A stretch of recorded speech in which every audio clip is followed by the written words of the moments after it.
Certain conduits which go outside the park can be as low down as 30 foot. There are other conduits which run only a foot or two below the surface. We have a rough idea where the 17th century conduits are. We have very little idea where the medieval conduits are, but they are all over the park, yes. They are covered by soil, first and foremost. The problem is that they also have at regular interval access air shafts, and those are covered at one occasion at least only with a wooden plank. So I know that that particular wooden plank has been there for the last 25 years and is just overgrown. The question is how much weight it can take, how many people it can take walking over it. That is debatable. This is, at this moment in time, the only visible entrance to one of the conduits. The conduit in question is One Tree Hill Conduit. It is of importance in as far as that it has air shafts. One of them is only covered with a wooden board. Right, I would say that the wooden cover I mentioned beforehand is roughly at this spot here. The horses would pass in all likelihood straight over it. That is me 25 years ago negotiating one of the sections of the conduit in a boat. That shows you how spacious they are. The real danger is, of course, that somebody will find those entrances the traditional way by falling down it. It could lead to fatalities. It could also destroy an immense wealth in archaeology. That shows plant material going through the brickwork. In other words, it is no longer as strong as it once was. I personally would regard it as immensely dangerous, and yes, I would be very worried. And there's another archaeological concern. In 1906, Dr. Herbert Jones carried out a dig in the park for Roman remains. Rosie Hales, a local archaeologist, tells us about what she's discovered. Well, I was in the National Archives at Kew looking for something else, and to my excitement came across a map tucked into a pocket at the back that showed where an excavation from 1906 had been dug in the park. And this accompanied a letter that Jones wrote to the Office of Works asking for permission to dig, and it shows very clearly that he did dig in the park. These are the trenches that he dug. This is the park wall that we're looking at in the distance over there, and it shows that Roman remains were found just outside the boundary of the flower gardens within Greenwich Park. That's here.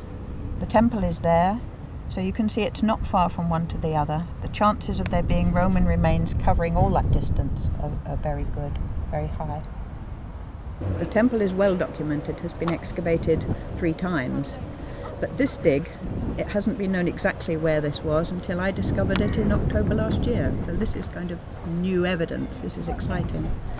It's unlikely it went into the archaeological report that the Olympic Committee commissioned, because they won't have known about it. It seems common sense that if you've got horses galloping over turf, their hooves will penetrate it. When the police horses walk through here, even at a sedate pace, you can see the crescents cut right through the grass. But when we walked through the park with members of the Olympic Committee back in February, they assured us that won't happen, which is difficult to see how they're going to manage to protect the grass and not let the horses' hooves cut through it. But what they said was they'll strengthen it. We didn't realise at that time, however, that this whole area, on this side of the park where the Roman remains are, and on the other side where the Saxon remains are, is protected acid grassland. Quite a high grade. That means that they won't be allowed to strengthen it, they won't be allowed to fertilise it, they won't be allowed to do anything which could destroy the acidity. So they're in a cleft stick. They can't strengthen the grass because the acid grassland is protected, and if they don't, the archaeology is in danger. And if they try and put matting down, that also will destroy the grasslands. So either they're not going to protect them properly, or they're going to cut corners on devising the course. The park is basically too small to fit the cross-country into. The map on the left represents the available space at Badminton. The map on the right shows the available space at Greenwich. Holding the event at Greenwich would result in a shorter and potentially dangerous cross-country course. One of the main concerns is the possible damage to the trees. Cramming the course into such a small area means that branches would have to be removed to provide the recommended clearances, and roots could be irreversibly damaged. Once the Olympic Games have finished, what would be left for Greenwich? I always thought that providing a suitable legacy was one of the most important promises that London made to the Olympic people to secure their bid. And a suitable legacy may be provided elsewhere. I wouldn't want to comment on that. But in the case of Greenwich Park, it's extremely difficult to see where the legacy arises. I'm an equestrian myself, and I might be thought to be in favour of the use of Greenwich Park, but actually I'm wholly against it because it's far too small for this kind of event, and you will not be able to get the sort of freely moving crowds which you get at Badminton or these other major resorts to come and watch the thing. And in the end, the equestrians may well go away thinking they've been shortchanged. And so will the tourists. Greenwich is already on the map. The park attracts 4 million tourists a year. Many will be put off coming because of closures to the park, the observatory, the planetarium and the Maritime Museum. Seb Coe and his committee are on record as saying, "We are clear that the borough, local residents and the equestrian community are partners in this project." We asked local residents if they considered themselves to be a partner. No.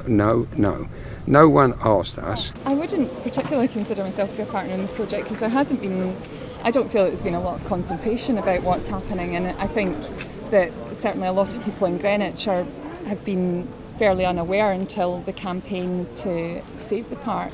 I don't think he's been here. He hasn't said to any of us. No, they haven't contacted me at all, no.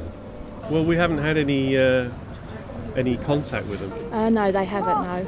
I'm obviously a very silent partner because I have no influence at all on what happens. No, I was never invited in the decision. Nothing was asked to us, and I don't know about some as a resident, but I wasn't personally involved. I wasn't asked. We had no survey, we had no paper asking us. It was just decided and we were told. In the summer of 2009, NoGo collected over 12,000 signatures protesting against the plan. It's not a done deal, despite what you hear. The plans still have to be approved by Greenwich Planning Board. Other venues are much more suitable and cheaper. There could be a cost saving of up to £50 million if the events were moved to an existing equestrian location. Let's keep the park open. Then everyone can come and celebrate the Olympics with live screenings and special events for the whole community to enjoy. Don't let the Olympics organisations take risks with our heritage and deprive us of the use of the park. To join the campaign, visit www.nogo2012.com.